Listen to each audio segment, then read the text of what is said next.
According to the American Institute of Architects, the built environment accounts for nearly 40% of greenhouse gas emissions. Every building project, whether a renovation or new construction, is an opportunity to lower these emissions and cultivate a more sustainable future. In this video, we're going to talk about design decisions that can help you reduce your carbon footprint.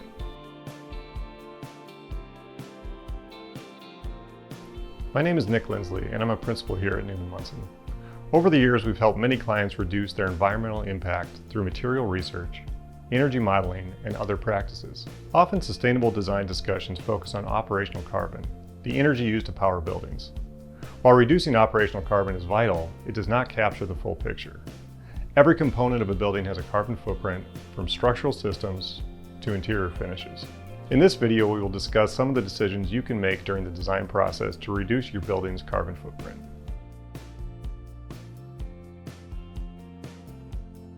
Reusing structures reduces the need for new materials, saves buildings from demolition, and minimizes waste.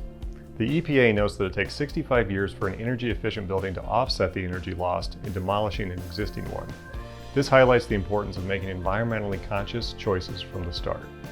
Embodied carbon linked to materials and waste is crucial. Repurposing structures and materials is a key strategy to reduce the overall impact of the built environment on our planet and helps promote a more sustainable future.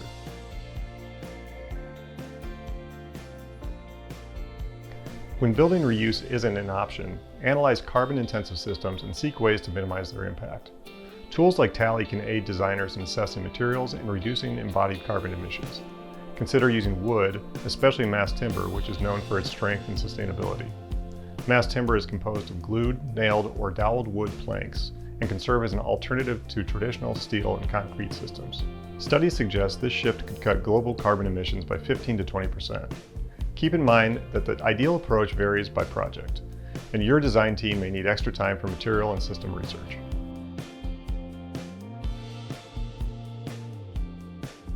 When it comes to materials, keep in mind that every building material leaves a carbon footprint, and opting for sustainable choices significantly reduces your overall impact. Avoid petroleum-based products like PVC pipes, vinyl flooring, and plastic laminates, which are known for their carbon-intensive production and health risks. Choose natural alternatives like stone or recycled glass for countertops, and eco-friendly options like linoleum or cork for flooring.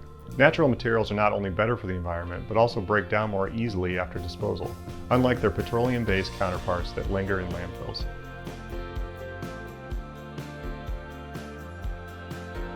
If you are a building owner, reducing your carbon footprint should start with improving your building's performance. The building should operate as efficiently as possible before applying any other sustainable design techniques. For example, a solar array does little if the building loses energy through its envelope. Early design moves like selecting the right site and orienting the building for passive solar exposure can go a long way in reducing the building's energy load.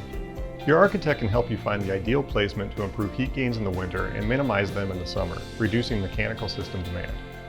In short, reducing your carbon footprint requires a holistic approach. Designing a building for optimal performance is the first step in reducing your long-term carbon output.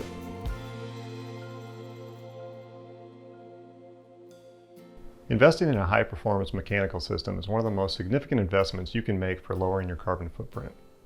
The right system depends on your building type and goals, but some options are more sustainable than others. In general, using an all-electric system is the best option, preparing your building for carbon neutrality as the power grid transitions to renewables.